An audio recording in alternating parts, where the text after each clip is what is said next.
Oh, ito na naman.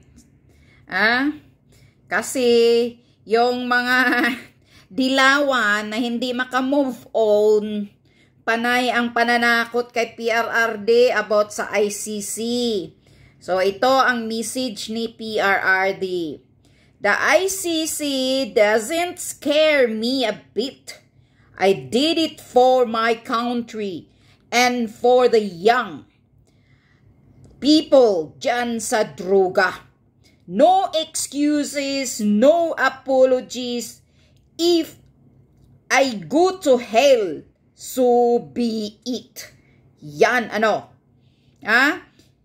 Ito ang totoong leader. This is the real president. Na talagang may yagbols. Wag niyong takot-takutin ang ICC ninyo.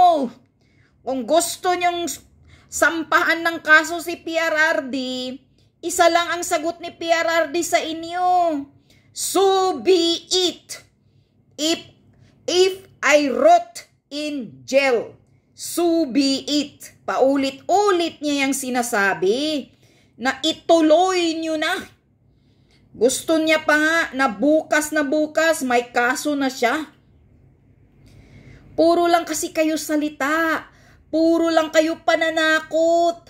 Puro lang kayo propaganda. Gawin nyo na, Dilima, Jokno, Colmenares, kung sino-sino pa kayong mga kupal kayo dyan na nagnanakot. Sabi pa nga ni PRRD yung ICC, pumunta kayo dito, itatali kayo ni PRRD sa Akasya. Sabi niya, wala na pong jurisdiction ang Pilipinas sa ICC. Take note for that. Kaya kahit anong pananakot ninyo, hindi matuloy-tuloy. Ilang taon na yung ICC na yan, pananakot ng mga dilawan. 2 years, 3 years na. Noon pa. Si Dilima, pananakot ng ICC, pati yung sundalong kanin na kupal na Trillanes. Anong nangyayari sa mga ICC ninyo na hanggang ngayon, wala namang nangyayari? Ituloy nyo na. Mas masaya kami titingnan namin kung anong gagawin ninyo kay PRRD. Baka dito na magkagulo ng, wag nyong gagalitin ang mga Pilipino dahil kahit ganyan na, matanda na si PRRD, wag nyong takot-takutin yan dahil maraming nagmamahal niyan. Marami kaming nagmamahal sa Presidenteng Duterte na yan. Kaya wag nyong takot-takutin. Kayo mga dilawan, mga putang ina ninyo, kayo ang matakot kasi kayo ang walang ginawa na maayos sa Pilipinas. Kayo ang walang ginawang mabuti noong panahon ninyo. Tangina ninyo. Si PRRD maraming nagmamahal dahil maraming ginawa, maraming tulong, maraming malasakit, pagmamahal sa mga mahihirap. Kayong mga tangina ninyong mga dilawan, magaling lang kayo, mananakot. Tulad itong bangag na administrasyon na Marcos na ito, ikaw, Presidente Marcos, magpa-hair follicle drug test ka na.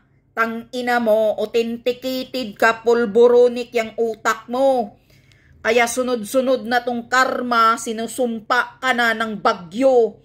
Dahil sobrang sinungaling kang hinayupa ka. Puro pagnanakang ginagawa ng gobyerno mo. Nasaan na yung flood control ngayon? Sunod-sunod na ang pagbaha. Sunod-sunod na ang kalamidad na wala kang nagawa. Mag-resign ka, Marcos Jr. Wala kang nagawa. Inotil, you're a weak president, Marcos Jr. Resign. Get lost. You are, sus ko po, lahat na lang. Nasa mukha mo na, Marcos. Namamaga na yung mukha mo, kasusuyop mo ng pulburon, animal ka. So mga taong bayan, wag po tayo makikinig sa mga propaganda ng mga hinayupak na gobyernong bangag Dahil tinatakpan lang nila ang mga kapalpakan nila ngayon para hindi sila maka-question ng mga taong bayan. Tinatakpan nila sa isyu ng mga Duterte. Para linlangin kayo mga taong bayan sa Duterte at gusto nilang sirain talaga ang mga Duterte. Kaya wag kayong maniniwala sa mga black propaganda ng mga hinayupak na bangag na gobyernong ito. Dahil takot lang sila sa mga Duterte. Yun. Dahil gusto nilang hawakan ang Pilipinas, ayaw na nilang bumaba. Gusto nilang kamkamin ang natitirang sintimo ng Pilipinas. Kaya ayaw na nilang bumaba. Yun. Mga buaya sa posisyon ng mga hinayupak na to. Lalo na yung tambaluslos na yan. Walang kwintang House Speaker. Ang pira ng Pilipinas kung saan-saan na pinagwawaldas. Ayuda kuno. Sus ko po, wag nyo nang utuin, gaguhin ang mga Pilipino dahil gising na kami. Si Rodrigo Rua Duterte lang ang nirespeto naming presidente ang may nagawa sa Pilipinas. Yan lang, trademark ng Duterte yan. Di nyo